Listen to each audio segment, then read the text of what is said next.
转型正义无应该有和解的态度。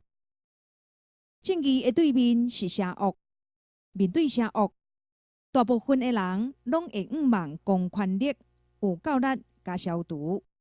毋则伫文章、媒体，常在会当看到正义之剑即款的用词，用剑来强调正义的力量，反映人除恶务尽的期待。就算不够，本是强调慈悲、智慧，嘛有怒目金刚做护法。正义无超切的空间，所以要执行转型正义，无应该有和解的态度。即马蔡总统竟然讲转型正义的态度是真相、公义、和解。这各方提名的促进转型正义委员会主委黄先生的讲法一致，可见真相、公义、和解，就是因真正的态度。我毋是讲转型正义袂使和解，毋过和解是受害者，也是社会愿意宽容所展现的，无应该是蔡总统的态度。更加无应该是促转会主委的态度。和解定定会互真相看模糊。咱想看觅咧，处理厝内囡仔，也是学校学生冤家的时阵，为着和谐，家长也是老师，无一定会甲真相背回甲足清楚。共款，若有和解的心，常在会牺牲真相。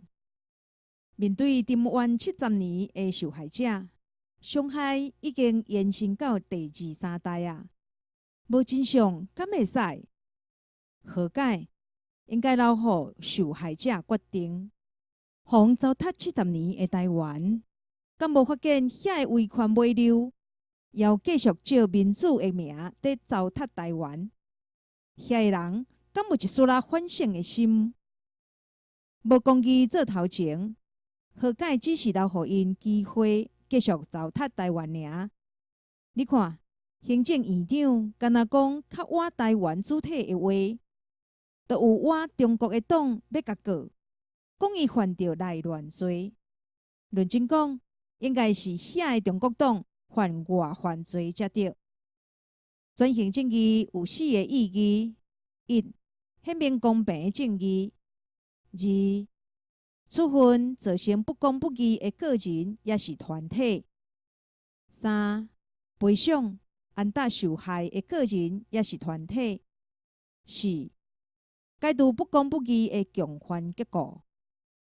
毋那安尼，要处理的范围嘛爱较长，要做的代志真济，有遮尔济事工要做，何况迄群威权尾流还未反省？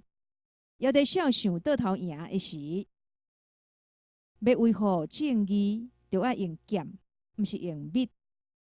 硬要和解，干那是白了工、沙无长、欠时间，甚至互对方机会拍倒转来。前总统后边的例，就是一个假释。和解若会当感动国民党，转型正义伫后边执政时代就完成啊！促进转型正义是大破大立的工课，毋过蔡政府的性格万般超切，不怪执政得要2年，敢若看到会影响选举的国民党党产问题，有在进行迄号食凊头的转型正义，用处理国民党占用土地做例，党产会竟然讲爱有证据才会当办，立场明显创毋对去。当初国民党敢有带1寸土地来？即马遐个土地建筑物原本毋是因的，后来变做因的，敢毋是因爱提出所有权证据？哪会是党产会有证据才会当办？即种大家拢知的常识，蔡政府处理起来要遐尼软正无力。转型正义要阁拖偌久？4年时间真紧就过。若用和解的态度，就算蔡总统会当阁做4冬，转型正义嘛未完成。